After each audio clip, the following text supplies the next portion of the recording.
मध्य प्रदेश के रीवा जिले से है, जहां बहुजन समाज पार्टी से लोकसभा प्रत्याशी बनाए गए अभिषेक पटेल ने आज बहुजन समाज पार्टी के हजारों कार्यकर्ताओं और पदाधिकारियों के साथ कलेक्ट्रेट कार्यालय पहुंचकर नामांकन दाखिल किया है।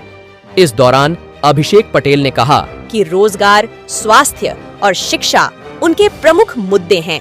इन्हीं मुद्दों को लेकर वह जनता के बीच जाएंगे और चुनाव लड़ेंगे और विजयी होने के बाद इन्हीं मूलभूत सुविधाओं को जनता को प्रदान कराने का प्रयास करेंगे।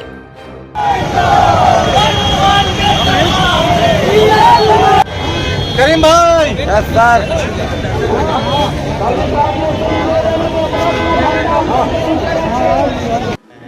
किस तरह की रणनीति लेकर ग्राउंड तक जाएंगे? देखिए, आम जनमानस के साथ में मिलकर मैं बहुजन समाज पार्टी के जो कार्यकर्ता हैं, कैडराइज कार्यकर्ता हैं और आम नागरिक जो हैं जो मुझे पसंद करेंगे, क्योंकि मैं खासतौर से युवा हूं और इस रीवा लोकसभा में 10 लाख से युवा प्रत्याशी ज़्यादा हैं और जाहिर सी बात है वो भी एक देखते हैं कि हमारे लिए कौन ऐसा व्यक्ति आ रहा है जो हमारे लिए रोज़गार और रोटी की व्यवस्था करने का काम करेगा। उसमें मेरा पूरा फोकस रहेगा। प्रमुख मुद्दे क्या रहेंगे आपके जनता तक जाके और अपने पक्ष में वोट करना? देखिए, प्रमुख मुद्दे हमारा यही है कि जो स्वास्थ्य, शिक्षा, रोजगार और सबको अंतिम पायदान पे जो हमारी बहुजन पार्टी का जो मिशन है कि अंतिम छोर के जो व्यक्ति हैं उनको भी शिक्षा, स्वास्थ्य और रोटी मुहैया करवाई जा सके, उसी पे मेरा पूरा फोकस रहेगा। जिस तरह का देखने आया कि मोदी जी की गारंटी और राहुल जी की पदयात्रा, इसमें कितनी चुनौती मानते हैं अपने आप को इस जगह पर लाने? देखिए, रीवा का परिवेश अलग है। रीवा में जिस तरीके से भारतीय जनता पार्टी के अभी 10 वर्षों से सांसद रहे हैं महोदय, उनका कार्यकाल बेहद निराशाजनक रहा है।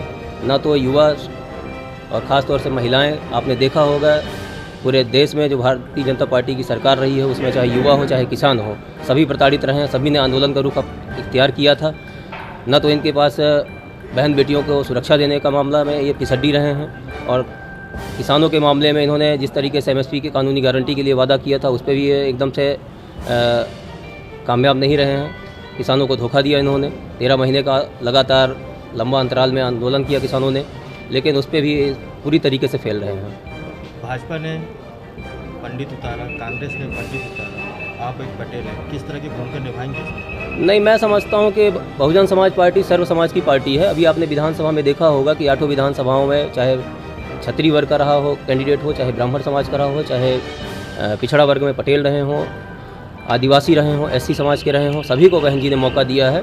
और ये मैं समझता हूँ कि आज की जनरेशन में मैं जिस प्रकार से, मैं 35 वर्ष का युवा हूँ और ख़ास तौर से हमें तो ये नहीं लगता है कि आज जातिवाद इस चरम पे होना चाहिए, क्योंकि सबको रोटी और सम्मान और सुरक्षा की बात होनी चाहिए। यहाँ पे भाजपा कांग्रेस क्या करती है, वो जातीय हिसाब से अपनी गणित फिट करती है, मुझे नहीं पता है, लेकिन मेरा काम ये नहीं है, ना मेरा ये उद्देश्य है। मुझे ये है कि मुझे सबको लेके साथ में काम करना है, चलना है।